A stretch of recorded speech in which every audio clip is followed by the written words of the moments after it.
Bismillahirrahmanirrahim. Pembahasan di malam hari ini kita akan membahas tentang peperangan Nabi sallallahu alaihi wasallam. Dan kita khususkan malam ini kita akan membahas Ghazwatu Badrin, Perang Badar. Namun sebelumnya kita beri muqaddimah dulu. Kenapa Nabi sallallahu alaihi wasallam sampai melakukan peperangan? Padahal kita tahu bahwa Islam itu bukan tegak di atas perang, tetapi tegak di atas dakwah. Tetapi karena ada alasan-alasan kenapa Rasul sampai kemudian diperintahkan Allah Subhanahu wa taala untuk berperang, karena ketika Rasul hijrah dari Mekah ke Madinah, permasalahan Rasul dengan orang-orang Quraisy itu tidak berhenti, di mana orang-orang Quraisy itu tetap menanamkan permusuhan dengan Nabi. Padahal Rasul sudah hijrah, sudah tidak tinggal di Mekah lagi kan. Tapi karena orang-orang kafir Quraisy terus merongrong Nabi dan para sahabat Nabi, makanya kemudian terjadilah pensyariatan kita perang. Saya akan contohkan ketika salah seorang Ansar yang bernama pemimpin Ansar, ini harus ada ganjel ini ya. Pemimpin Ansar namanya Sa'd bin Ubadah radhiyallahu anhu, atau Sa'd bin Mu'adz salah satu pemimpin daripada pemimpin Ansar dari kabilah Aus,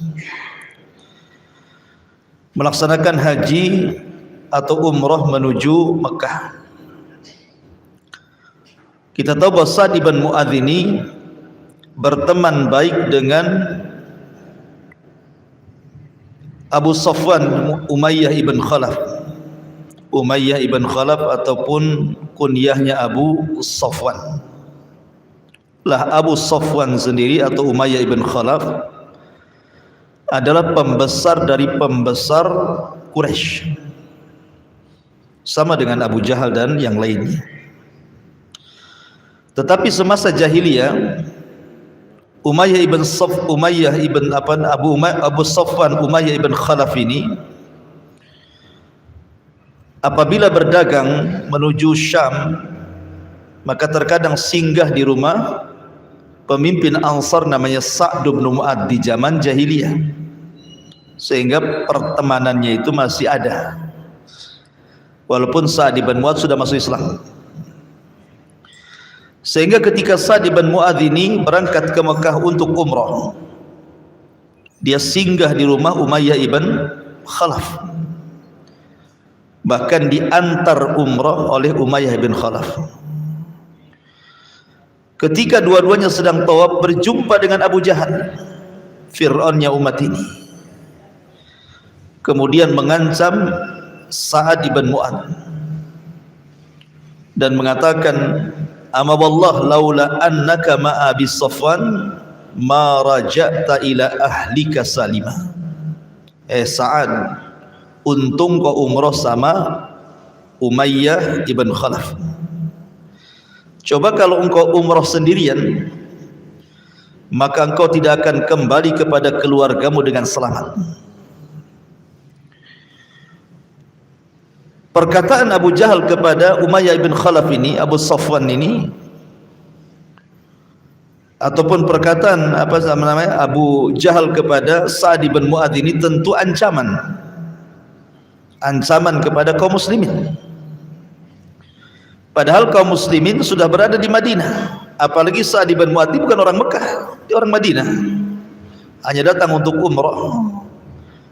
Tapi karena dia masuk Islam, masuk ke agama Nabi SAW, Abu Jahal masih tetap melakukan permusuhan, mengancam orang-orang Madinah yang umrah ke Mekah, diancam nyawanya. Sehingga kemudian ada beberapa orang-orang Quraisy itu yang kemudian juga melakukan pembunuhan dan pembakaran beberapa kampung-kampung di dekat Yathrib yang dihuni oleh kaum muslimin. Dari sinilah maka kemudian masih nampak permusuhan antara orang kafir Quraisy dengan Nabi SAW yang sudah menetap di Madinah. Ditambah-tambah kemudian kaum muslimin mendengar bahwa ada rombongan dagang yang dipimpin oleh Abi Sufyan ibn Harb menuju Syam, membawa dagangan penduduk Mekah yang sangat banyak sekali, dan tidak bawa pasukan kecuali hanya 40 orang saja. Nabi mendengar, maka Nabi SAW kemudian bermusyawarah dengan para sahabat, terutama orang-orang muhajirin, untuk merampas harta Abi Sufyan. Bukan tidak ada alasan, karena ketika para sahabat hijrah dari Mekah ke Madinah, harta mereka kan dirampas orang-orang Quraisy. Rasul ingin mengambil hak kembali. Ingat satu kisah yang ma'ruf dari sahabat namanya Suhaib Ar-Rumi. Suhaib Ar-Rumi ini orang Romawi. Dia hijrah dari Romawi ke Mekah hanya ingin beriman dengan Nabi akhir zaman, karena dia mendengar dari uskup-uskup di sana bahwa akan muncul seorang Nabi. Berangkatlah Suhaib Ar-Rumi dari Romawi menuju Mekah, dan belakangan berjumpa dengan Rasul dan masuk Islam. Suhaib Ar-Rumi ini orang kaya, pandai berdagang.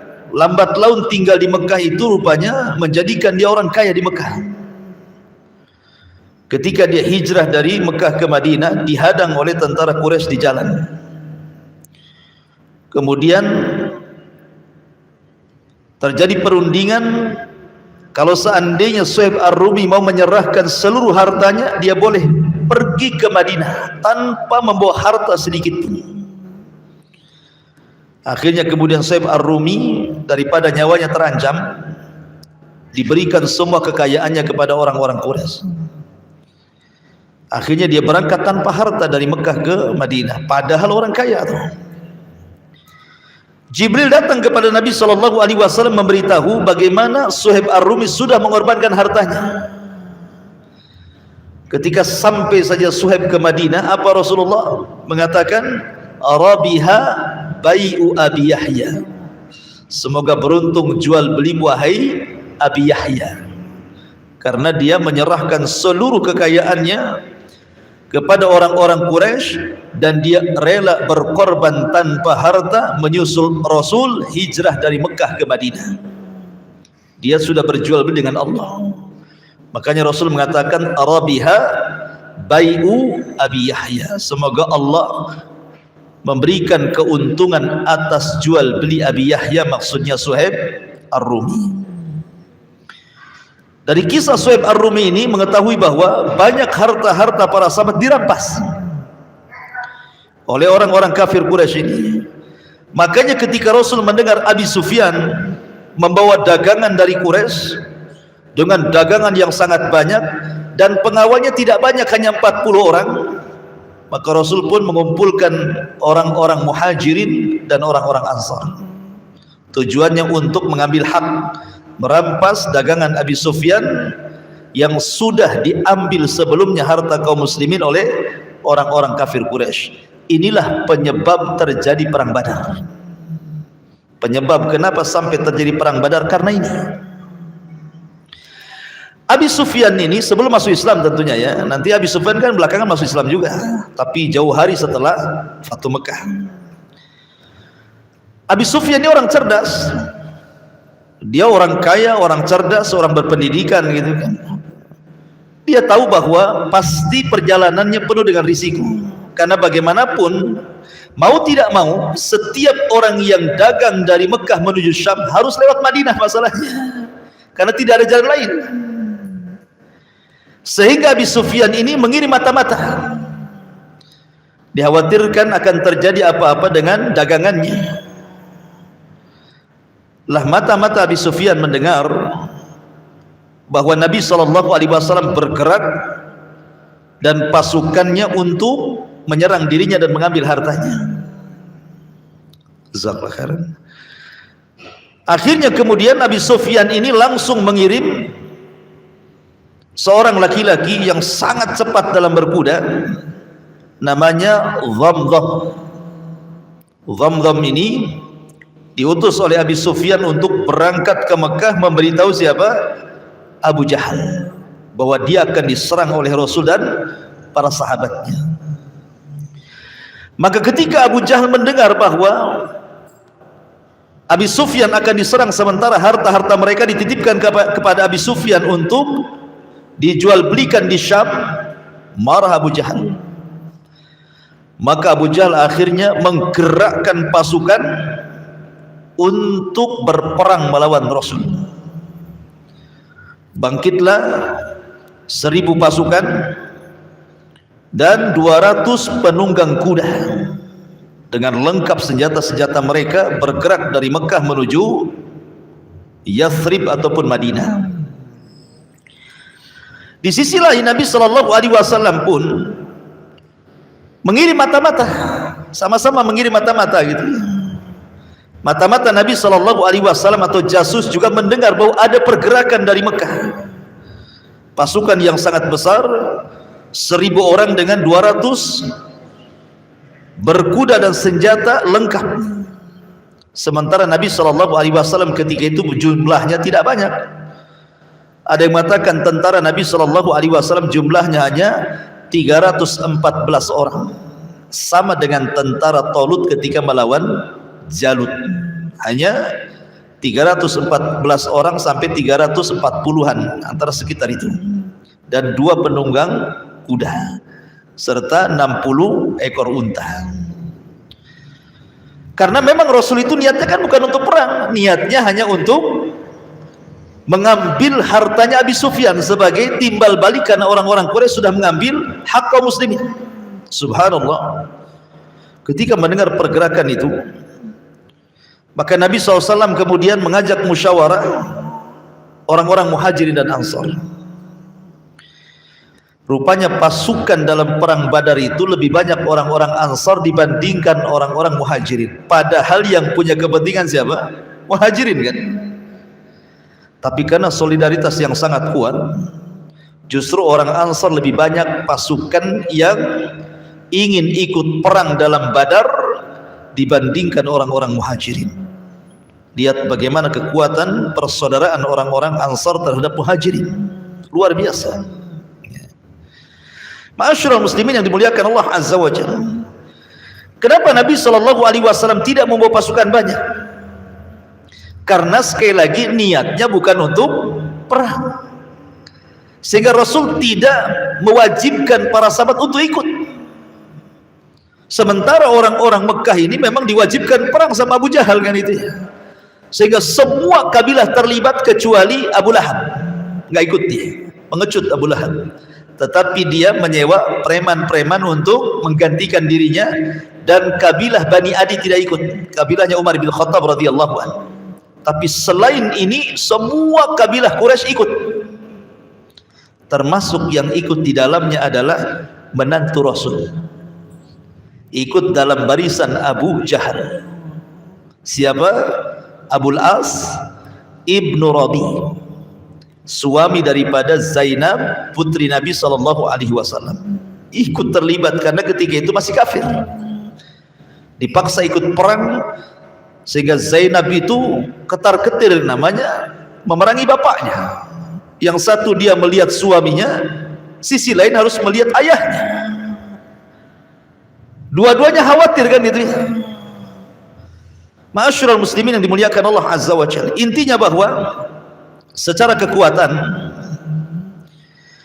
dari pihak Nabi sallallahu alaihi wasallam dipimpin oleh pertama Nabi sallallahu alaihi wasallam, yang kedua Hamzah ibn Abdul Muttalib, yang ketiga Abu Bakar Siddiq radhiyallahu an, yang keempat Umar bin Khattab radhiyallahu an, dan yang terakhir Ali bin Abi Thalib.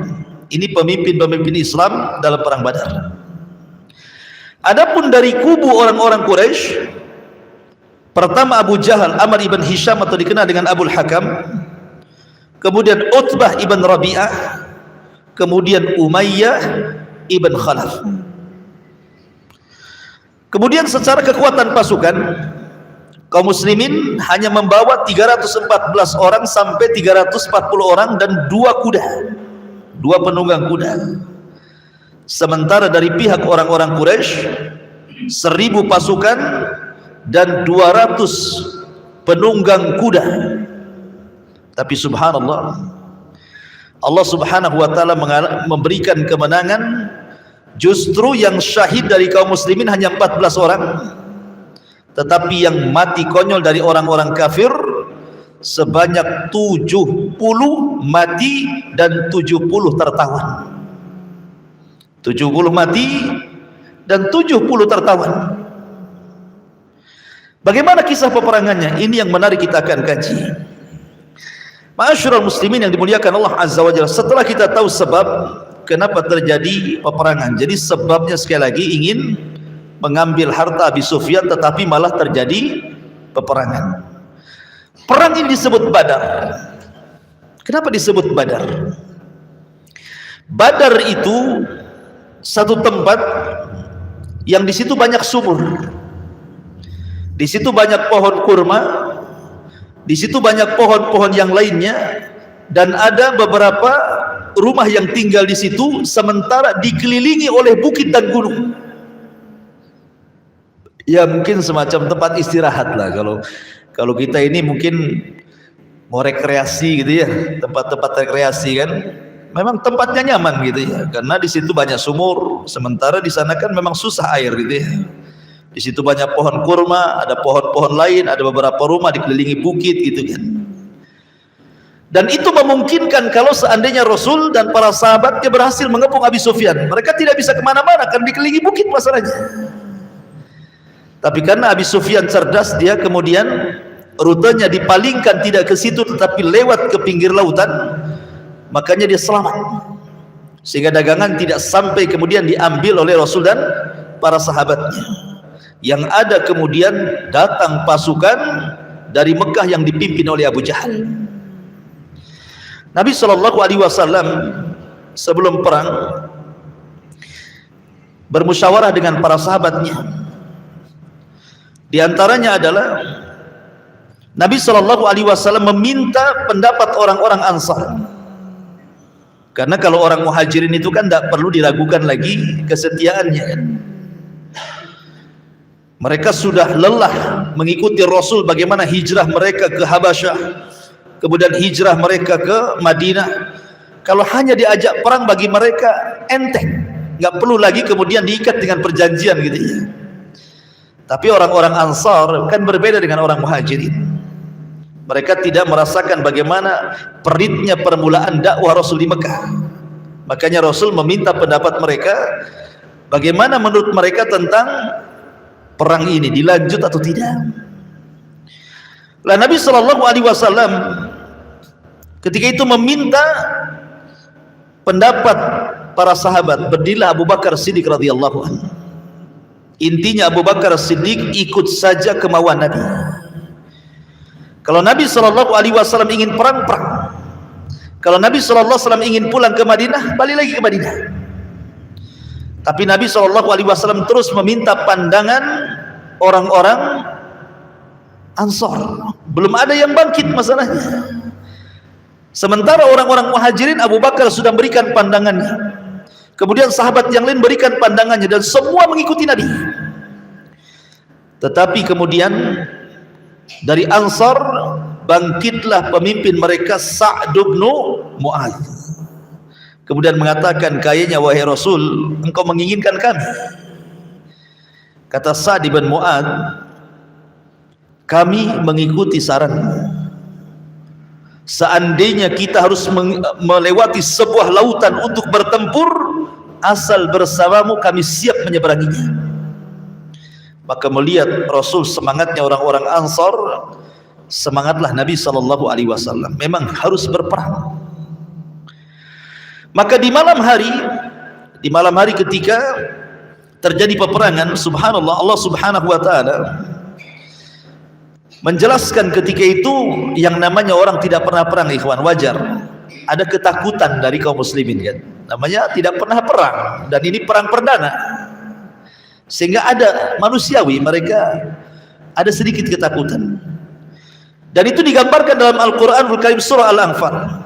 Kama akhrajaka rabbuka min baitika bil haqq wa inna fariqan minal mu'minina lakarihun. Yujadilunaka fil haqqi ba'dama tabayyana ka'annama yusaquna ilal mauti wa hum yanzurun. Wa idh ya'idukumullahu ihdat ta'ifataini annaha lakum wa tawadduna anna ghayra dhati syaukati takunu lakum wa yuridullahu an yuhiqqal haqqa bi kalimatihi wa yaqta'a dabiral kafirin liyuhiqqal haqqa wa yubtilal batila walau karihal mujrimun. Sebagaimana Tuhanmu menyuruhmu wahai Muhammad, pergi dari rumahmu dengan kebenaran. Maksudnya sebagaimana Allah menyuruhmu untuk hijrah dari Mekah ke Madinah. Meskipun sesungguhnya sebagian dari orang-orang yang beriman itu tidak menyukai hijrah itu. Mereka membantahmu wahai Muhammad tentang kebenaran setelah nyata bahwa mereka pasti menang. Seakan-akan mereka dihalau kepada kematian, sedangkan mereka melihat sebab kematian itu. Karena mereka tidak nyangka akan perang kan. Diajak untuk merampas harta Abi Sufyan, tahu-tahu dihadapkan dengan peperangan. Dan ingatlah ketika Allah menjanjikan kepadamu wahai Muhammad bahwa salah satu dari dua golongan yang kamu hadapi adalah untukmu, ini kemenangan. Sedang kamu menginginkan bahwa yang tidak mempunyai kekuatan, senjatalah untukmu. Tetapi Allah hendak membenarkan yang benar dengan ayat-ayatnya dan memusnahkan orang-orang kafir sampai ke akar-akarnya, agar Allah memperkuat yang hak Islam dan menghilangkan yang batil kesyirikan, walaupun orang-orang yang berdosa, orang musyrik itu tidak menyukainya. Ayat ini menggambarkan ada sedikit ketakutan para sahabat, seolah-olah Pak digiring kepada kematian. Ini kami jumlah cuma 314, yang dihadapi 1000 orang. Manusiawi, ya. Ma'asyiral muslimin yang dimuliakan Allah Azza wa Jalla. Tetapi ketika di malam hari besoknya terjadi peperangan, tiba-tiba kemudian hujan yang tidak pernah ada hujan. Dan subhanallah para sahabat bisa tidur dengan nyenyak malam itu. Coba kalau seandainya antum ada masalah berat gitu ya, saya kira antum tidak akan bisa tidur kan. Tetapi Allah Subhanahu wa taala buat mereka tidur dengan nyenyak, seolah-olah mereka ditenangkan hatinya dan besok bangun itu sudah segar gitu ya. Tetapi Nabi SAW malam itu tidak tidur. Nabi SAW bersama Abu Bakar Siddiq radhiyallahu anhu berdoa kepada Allah Subhanahu wa taala yang doanya ma'ruf. Salah satu penggalan doa Rasul, Allahumma intahlik hadhil isabah al-yawma la tu'bad abada. Ya Rabb, kalau kau hancurkan kelompok yang sedikit 314 orang ini dengan jumlah musuh 1000 lebih, engkau tidak akan ada lagi yang menyembah di permukaan bumi ini. Allahumma in syi'ta lam tu'bad ba'dal yawm abada. Dalam riwayat, ya Allah, kalau engkau mau, kau tidak akan disembah lagi setelah hari ini, kalau kau hancurkan kelompok kami yang sedikit ini. Tiba-tiba kemudian Nabi SAW diperlihatkan 1000 malaikat malam itu turun dari langit, dipimpin Jibril. Dan itu disebutkan dalam surah Al-Anfal. Allah Subhanahu wa taala berfirman, "Id tastaghitsuna rabbakum fastajaba lakum anni mumiddukum bi alfin minal malaikati murdifin." Ingatlah ketika kamu memohon pertolongan kepada Tuhan wahai Muhammad, lalu Allah ijabah pertolonganmu, sesungguhnya aku akan mendatangkan bala bantuan kepadamu dengan 1000 malaikat yang datang berturut-turut. Jadi malam itu Rasul diperlihatkan Jibril turun dan 1000 malaikat. Kemudian Rasul mengatakan kepada Abu Bakar, absyir ya Abu Bakar, berbahagialah Abu Bakar, kita akan menang perang. Apakah Allah Subhanahu wa taala akan mengirim 1000 malaikat saja? Ternyata tidak. Perhatikan dalam surah Al-Imran. Surah Al-Imran, Allah Subhanahu wa taala berfirman, ittaqulu lil mu'minin alan yakfiyakum an yumiddakum rabbukum bi 3,000 minal malaikati munzalin. Ingatlah ketika engkau Muhammad mengatakan kepada orang-orang yang beriman, apakah tidak cukup bagi kalian bahwa Allah membantu kalian dengan 3.000 malaikat yang turun dari langit? Dalam surah Al-Anfal 1000. Sekarang dalam surah Al-Imran 3.000. Kemudian di ayat selanjutnya, bala in tasbiru wa tattaqu wa ya'tukum min fawrihim hadha yumdidkum rabbukum bi 5,000 minal malaikati musawwimin. Ya cukup jika kamu bersabar dan bertakwa ketika mereka datang menyerang kamu dengan tiba-tiba, niscaya Allah akan menolongmu dengan 5.000 malaikat memakai tanda. Berarti di sini ada tiga ayat. Pertama 1000 malaikat, yang kedua 3.000 malaikat, yang terakhir 5.000 malaikat. Bagaimana cara menggabungkannya? Malam itu Allah turunkan 1000 malaikat.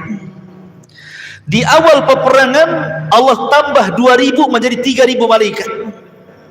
Di tengah-tengah peperangan Allah tambah lagi 2.000 menjadi 5.000 malaikat. Jadi jumlah malaikat yang menolong Rasul di perang Badar itu semuanya 5.000. Dipimpin langsung oleh pemimpin malaikat Jibril, membawa kuda yang bernama Haizum. Kudanya Jibril itu namanya Haizum. Makanya dalam peperangan itu Jibril mengatakan kaidum Haizum, kaidum Haizum, begitu ya. Berlalilah wahai Haizum, berlalilah wahai Haizum. Subhanallah, kalau sudah perang dibantu oleh malaikat, mana bisa menang? Jibril lagi, jangankan mereka, negeri Sodom dihancurkan oleh Jibril dengan satu sayap. Tinggal dicongkel saja negerinya, kemudian ditarik ke langit, dihujani meteor, kemudian ditumpahkan lagi ke bumi dan sekali jadi laut mati. Itu satu Jibril saja ya. Mana bisa mengalahkan perang dengan 5.000 malaikat dipimpin pula sama Jibril? Awalnya kaum muslimin sudah ketakutan kan? Kenapa? 315, 314 atau sampai 340 melawan 1.000 lebih. Tapi ketika mendengar ada kabar gembira mereka akan dibantu malaikat, semangat kaum muslimin. Apalagi malam itu diberikan mukjizat, mereka bisa tidur dengan pulas. Ma'asyiral muslimin yang dimuliakan Allah Subhanahu wa taala. Intinya bahwa ketika betul-betul kemudian Nabi SAW memilih tempat dekat sumur dan menguasai sumur, itulah menangnya Rasul karena menguasai sumur. Mereka bermarkas di dekat sumur, sementara orang-orang Quraisy itu mereka jauh dari sumur. Kalau seandainya mereka kehabisan air, kehausan mereka kan. Dan itu strategis Nabi SAW, saran dari seorang Ansar. Ketika pasukan sudah berhadap-hadapan, ikhwan, biasa perang dulu kan beda dengan perang sekarang. Kalau perang sekarang ini pelurunya kemana, orang yang nembaknya di mana. Kadang-kadang dari kantor saja ya nerbangkan drone gitu ya. Kalau dulu hadap-hadapan, sekarang nggak jelas musuhnya mana, sehingga nampak keberaniannya. Mereka hadap-hadapan, pedang dengan pedang, panah dengan panah, tombak dengan tombak, menunjukkan itu keberanian luar biasa gitu ya. Lah kebiasaan perang zaman dulu itu ada istilah mubarozah. Jadi ketika berhadapan musuh tidak langsung main serang, tidak.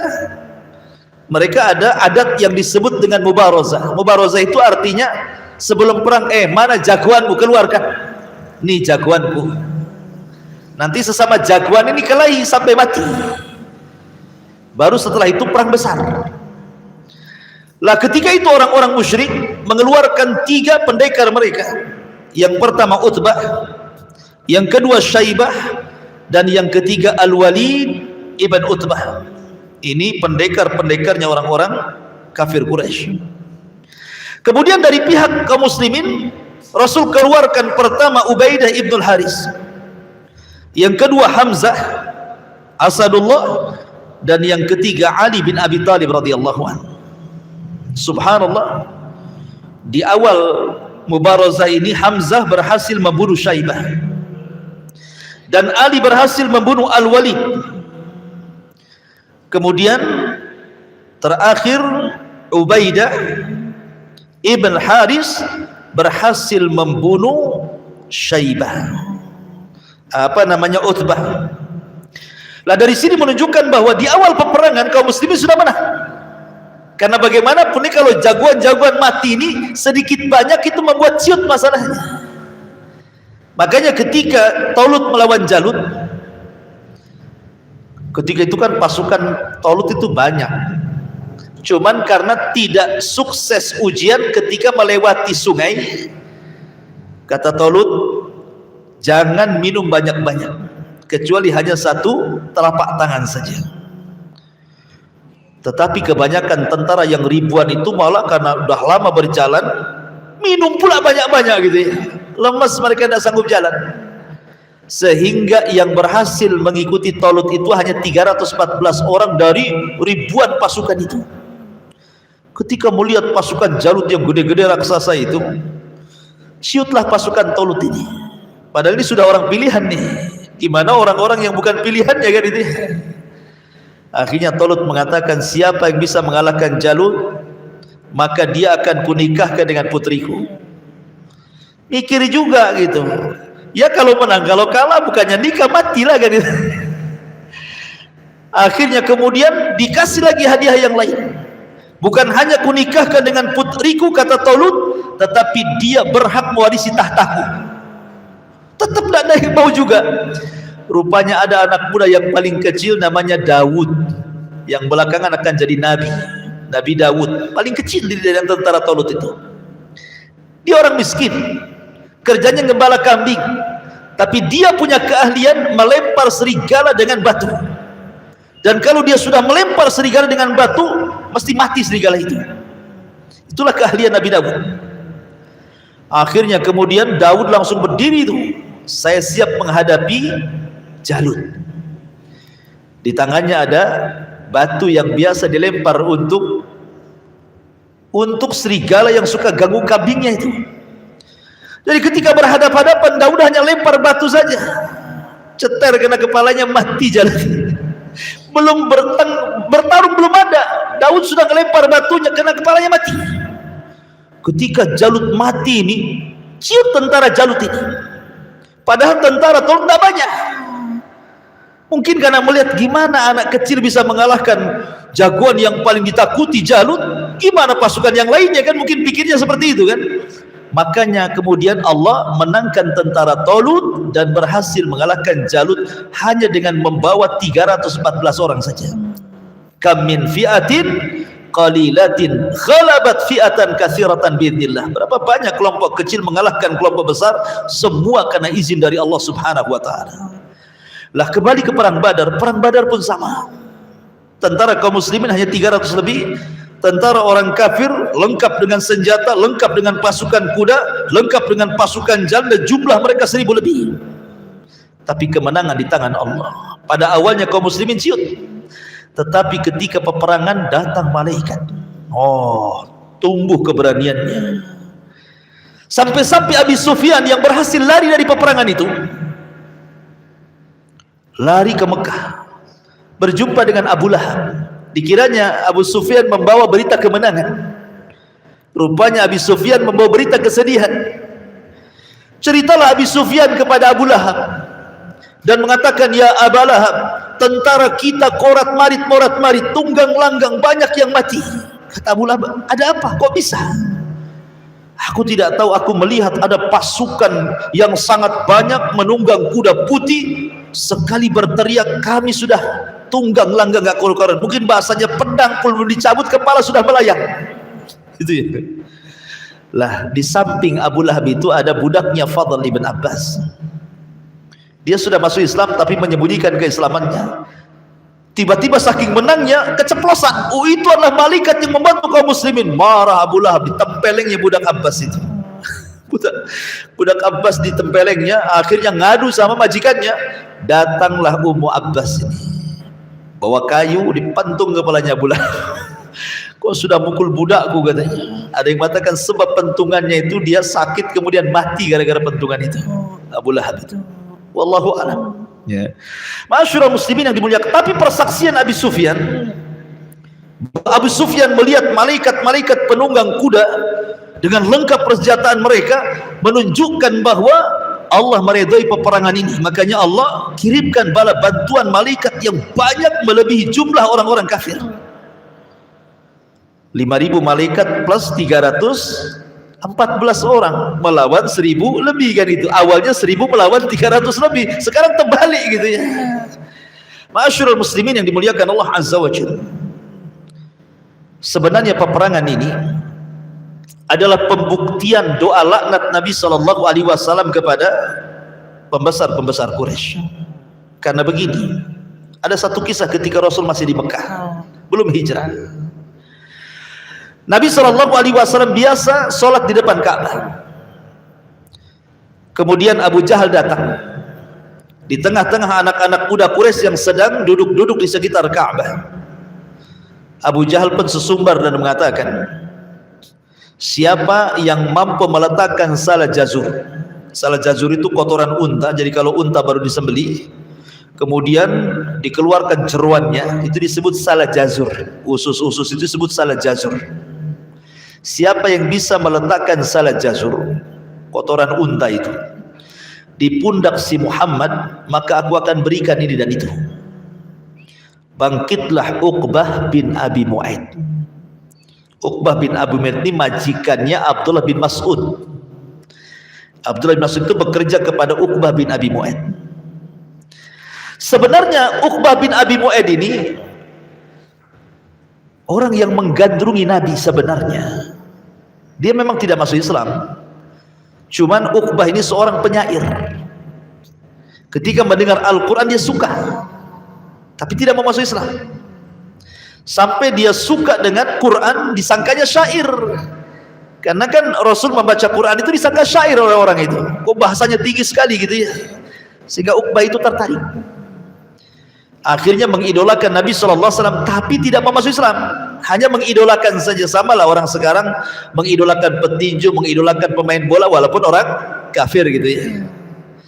Jadi dia ingin menghormati Nabi. Dibuatlah makanan di rumahnya, kemudian Rasul diundang. Datang Rasul. Maunya Uqbah itu menjamu Rasul supaya makan, supaya terkesan gitu ya.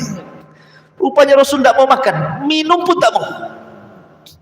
Dan itu aib seorang tamu tidak mau makan, tidak mau minum, malu tuan rumah itu kan. Sehingga bertanya, wahai Muhammad, kenapa kau tidak mau makan, tidak mau minum? Ini makanan enak, minuman enak, kami hendak memuliakan dirimu. Tapi Rasul mengatakan, tidak wahai Uqbah, engkau seorang musyrik. Kalau makananmu ingin ku makan, bersyahadatlah, nanti ku makan semua. Pada awalnya Uqbah bin Abi Mu'aid nggak mau, tapi karena terpaksa supaya Rasul mau makan, akhirnya dia bersyahadat. Asyhadu an la ilaha illallah wa asyhadu anna Muhammadar Rasulullah. Bukan ingin masuk Islam, tidak, hanya ingin supaya Rasul makan gitu saja. Akhirnya Rasul makan, ada masuk Islam dia. Dia tidak paham konsekuensi dari dua kalimat syahadat di Uqbah ini. Kedengaran sama kawan CS-nya namanya Umayyah ibn Khalaf. Datang Umayyah bin Khalaf dan mengatakan, ya Uqbah, engkau bukan golongan kami karena engkau sudah mengucapkan syahadat. Kata Uqbah, ya Umayyah, aku mengucap syahadat bukan karena ingin masuk kepada agama Muhammad, tidak. Kemudian diceritakan kronologisnya. Tapi Umayyah mengatakan, aku nggak percaya. Yang jelas kita sudah tidak ada hubungan, jangan pernah gabung bersama kami. Lihat bagaimana teman teman yang jahat ini. Hati-hati kalau berkawan itu. Akhirnya kemudian kata Uqbah, Lalu bagaimana caranya biar aku bisa ikut geng kamu lagi? Kata Umayyah, kalau engkau ingin diakui geng kita, kau harus menghina dan merendahkan Muhammad. Kembali ke kisah Abu Jahal. Makanya ketika Abu Jahal mengatakan, siapa yang bisa meletakkan salah jazur di pundak si Muhammad, aku akan berikan yang itu. Di sini ada kesempatan Uqbah bin Abi Mu'aid ingin menghina Rasul supaya Umayyah ibn Khalaf mengakui lagi sebagai kawannya. Ini kawan su' ini kayak gitu ya. Sahibus su', kawan yang jelek ini kadang-kadang seperti ini. Orang sudah dapat hidayah ditarik lagi kepada kekufuran. Dicarinya sama dia usus-usus unta yang baru disembelihkan masih berdarah-darah tuh. Dapat pula dia. Dibawanya kemudian betul-betul ketika Rasul sedang sujud, diletakkan tuh salah jazur di pundak Rasul sallallahu alaihi wasallam. Anda bayangkan, masih penuh dengan kotoran darah gitu di pundak Nabi SAW, dan Rasul tidak bangkit dari sujudnya kecuali setelah datang putrinya Fatimah bintu Rasulullah SAW.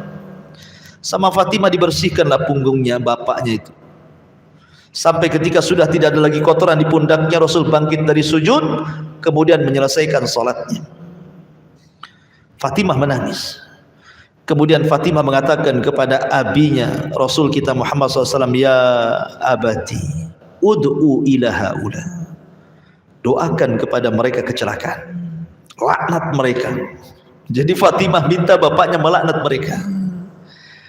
Akhirnya Nabi SAW menuruti kata-kata Fatimah dan menyebutkan satu persatu orang yang menghinanya. Allahumma al'an Abu Jahal, Allahumma al'an Uqbah, Allahumma al'an Umayyah, Allahumma, dilaknat semuanya yang hadir di situ. Ingat, doa orang yang dizalimi pasti mustajab. Ini kan dizalimi, Rasul dizalimi. Jangankan Rasul, antum saja dizalimi mustajab doa antum. Wala tahsabannallahu ghafilan amma ya'malu zalimun. Jangan kau sangka Allah diam dan lalai terhadap orang-orang yang zalim itu. Tidak. Allah itu pasti berdiri bersama orang-orang dizalimi, walaupun yang dizalimi orang kafir. Apalagi yang dizalimi Nabi. Subhanallah, doa Nabi mustajab. Kapan Allah ijabah doanya? Di perang Badar. Semua yang menghina Rasul kala itu, sampai Uqbah bin Abi Mu'aid kemudian meletakkan salah jazur ketika Rasul sujud, semua mati di perang Badar, dan matinya mengenaskan. Termasuk Uqbah bin Abi Mu'aid tertangkap sebagai tawanan, kemudian dia disalib di pohon, kemudian dia pun dirajam di pohon itu, dan dia orang yang pertama disalib dalam Islam karena dia menghina Nabi SAW. Ma'asyiral muslimin yang dimuliakan Allah Azza wa Jalla. Jadi intinya bahwa perang Badar ini perang kekalahan orang-orang musyrik. Kenapa? Karena semua pembesarnya mati di situ, kecuali Abi Sufyan masih hidup, dia karena bisa lari.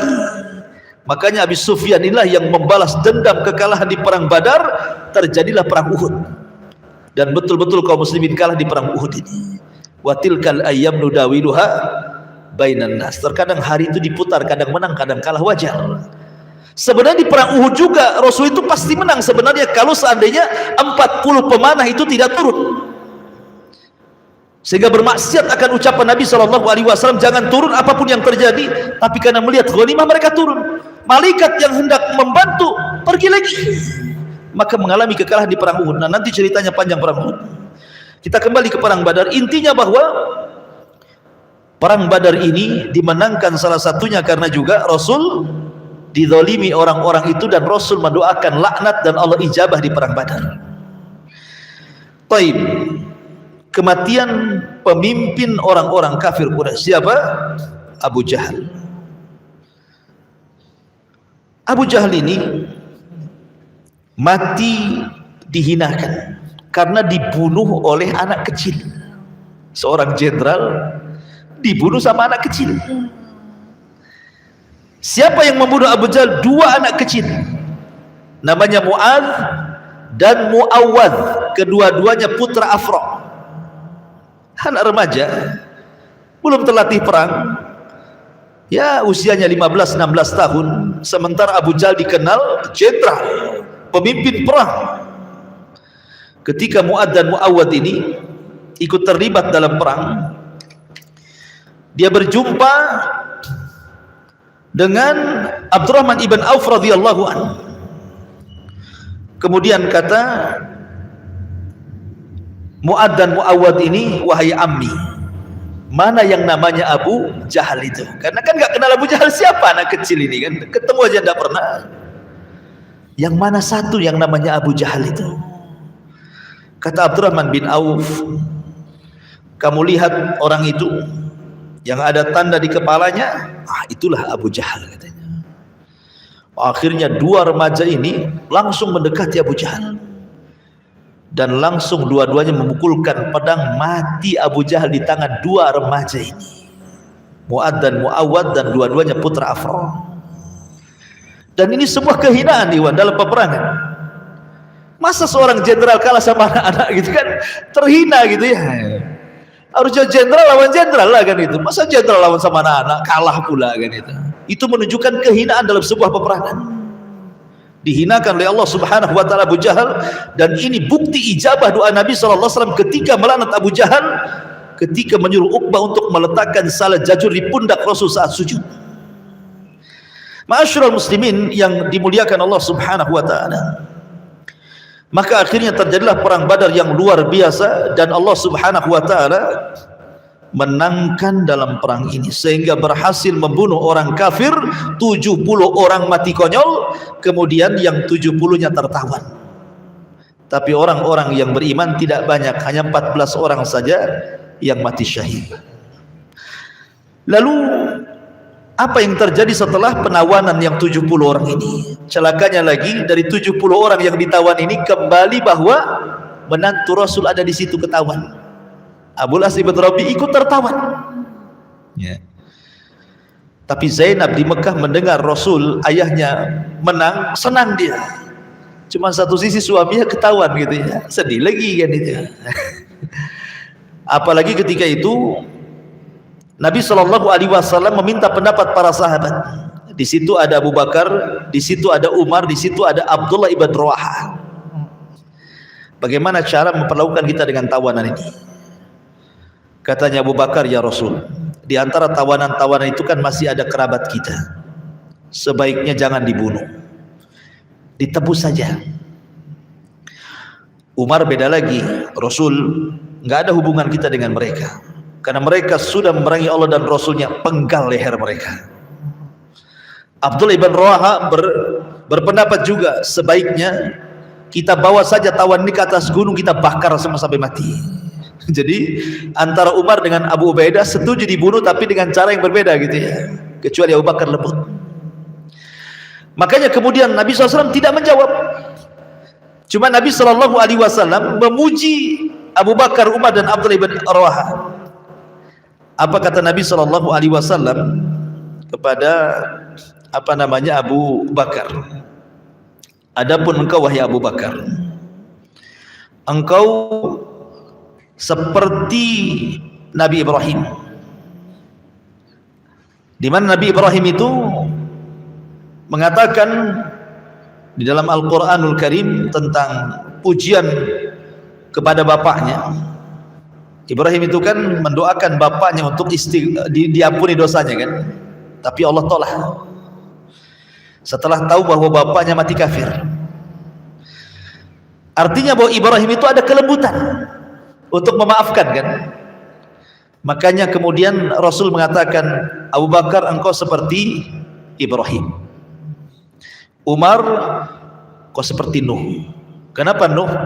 Karena Nuh mendoakan kecelakaan dan mengatakan, Rabbi la tadar alal kafirina minal ardi dayyar. Ya Rabb, jangan kau sisakan jiwa orang kafir kecuali kau binasakan. Nah, kamu seperti Nuh, kamu seperti Ibrahim kata Nabi kan. Tapi kemudian belakangan ide Abu Bakar yang diambil oleh Rasul, walaupun sebenarnya ide Umar dikuatkan oleh wahyu. Turun ayat, maka nalin Nabi, tidak layak bagi Nabi itu an yakuna asra, untuk memiliki tawanan. Tidak boleh, sebagai Nabi itu punya tawanan. Maknanya bahwa harus dibunuh semuanya gitu ya. Jadi Allah menguatkan pendapat Umar, tetapi Rasul memilih pendapat Abu Bakar, karena penguat Al-Quran ini belakangan setelah Rasul mengambil pendapat Abu Bakar masalahnya. Ketika itu kemudian Nabi SAW membuat peraturan pertama tebusan. Kalau bisa nebus, tebus. Kalau tidak bisa ditebus, 2. Kalau dia bisa baca tulis, maka mereka harus mengajari anak-anak kaum muslimin baca dan tulis. Kalau mereka tidak bisa baca tulis dan tidak bisa ditebus, jadi budak dia. Maka berbondong-bondonglah dari Mekah itu bawa tebusan. Masalahnya Zainab bukan orang kaya. Sementara Abul As ibn Rabi sendiri tidak ada yang membantu dari Quraisy karena tahu bahwa istrinya adalah anak Rasul. Akhirnya Zainab hanya bisa pasrah. Tapi dia melihat kalung yang dihadiahkan oleh Khadijah saat pernikahan dia dengan Abil As, dia titip kepada adiknya. Kalung itu tolong sampaikan kepada bapakku, maksudnya Rasulullah, aku hanya bisa menebus suamiku dengan ini. Berangkat adiknya Abul As ibn Rabi ke Madinah, kemudian menemui sahabat dan mengatakan, sampaikan kepada Rasul ini tebusan untuk Abul As ibn Rabi. Dibawalah oleh Rasul ke sahabat di hadapan Rasul. Ya Rasulullah, ada tebusan untuk Abul As ibn Rabi. Kaget, kenapa? Karena istrinya anaknya. Kemudian Rasulullah SAW paham Zainab tidak bisa nebus, dia nggak punya duit. Sehingga Rasul bertanya, mana tebusannya? Kemudian diambillah satu kresek, mungkin bahasa kita gini, satu kantong. Ketika diambil isi kantong itu rupanya kalung. Rasul SAW tahu itu kalung siapa? Itu kalung istrinya Khadijah yang dihadiahkan kepada Zainab waktu menikah dengan Abul As ibn Rabi. Sehingga Rasulullah SAW teringat lagi dengan Khadijah, istri yang dicintainya. 1 tahun Rasul sedih, makanya tahun kematian Khadijah disebut Abul Hazni, tahun kesedihan. Jadi Rasul tiba-tiba menangis. Dia teringat dengan Khadijah, teringat dengan Zainab. Sehingga sahabat kemudian bertanya, ada apa dengan engkau wahai Rasul? Kenapa kau menangis? Maka Nabi SAW kemudian memberitahu kalung yang di tangannya. Tahukah apa ini? Sahabat mengatakan, itu kalung wahai Rasul. Ya, tahukah sejarahnya? Hadzal iqdu, kata Rasulullah, ahdat Khadijah li Zainab yauma zafafiha. Ini kalung, kata Rasulullah, Khadijah menghadiahkan kepada Zainab saat dia menikah dengan Abul As ibn Rabi. In syi'tum, kata Rasul, kalau kalian mau, saya tidak memaksa kalian, kalau kalian mau, kembalikan kalung ini kepada Khadijah, lepaskan suaminya kalau kalian mau. Rasul tidak memaksa para sahabat, tapi kalau enggak mau ya enggak usah dilepaskan. Kalau memang seimbang tebusannya, kembalikan. Kalau tidak seimbang, minta tambah. Tapi tentu tidak mungkin para sahabat tega dengan anaknya Rasul, kan begitu. Maka sahabat mengatakan, terserah anda wahai Rasul. Akhirnya kemudian kalung itu dikembalikan kepada adiknya Abul As untuk dikembalikan kepada Zainab. Syaratnya 1, Abul As ibn Rabi dibebaskan, tetapi sesampainya di Mekah Zainab harus dipulangkan ke Madinah, karena ketika itu turun ayat haramnya seorang musyrik menikah dengan wanita muslimah. Akhirnya Abul As pulang. Ketika itu Zainab sedang mengandung, kemudian dihantar siang bolong. Harusnya malam-malam dihantar itu, karena siang-siang mencolok muka, datang pasukan orang-orang Quraisy menghadang Zainab, ketakutan, keguguran. Kemudian balik lagi, baru malam harinya diantarkan. Sebab itulah Zainab sering sakit-sakitan. Ya. Rupanya Abul As ibn Rabi ini tertangkap 2 kali. Setelah kalah di Badar, kemudian dia berniaga ke Syam, pulangnya ketangkap lagi oleh kaum muslimin. Ketika ketangkap itulah Zainab melindungi. Kemudian Rasul memaafkan, dipulangkan bersama dagangannya. Setelah dipulangkan ke Mekah, dagangan-dagangan orang Quraisy, dia pun kembali ke Madinah.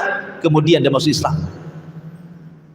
Setelah dia masuk Islam tidak lama dengan Zainab, Zainab pun meninggal dunia. Karena sedih karena kematian Zainab, Abul As setahun setelahnya menyusul Zainab, meninggal juga. dan dua-duanya percontohan suami istri yang sangat mencintai dua-duanya sampai di masa kafir sampai di masa Islam. Dan di sini ada faedah fikih bahwa kalau dulu ada orang kafir yang menikah, anggaplah bukan orang ahli kitab, orang Hindu kah, orang Buddha, sudah menikah, kemudian dua-duanya masuk Islam, tidak perlu ada pernikahan baru, sudah dianggap sah. Dalilnya di sini Abul As dengan Zainab kan. Abul As musyrik. Dalam Islam dilarang, tidak boleh laki-laki musyrik menikah dengan wanita muslimah. Tapi ketika Abul As masuk Islam, Rasul tidak mengadakan pernikahan baru, dan sudah jadi suami istri sampai dua-duanya meninggal dunia. Ma'asyiral muslimin yang dimuliakan Allah Subhanahu wa taala. Itu diantara beberapa cuplikan dari perang Badar.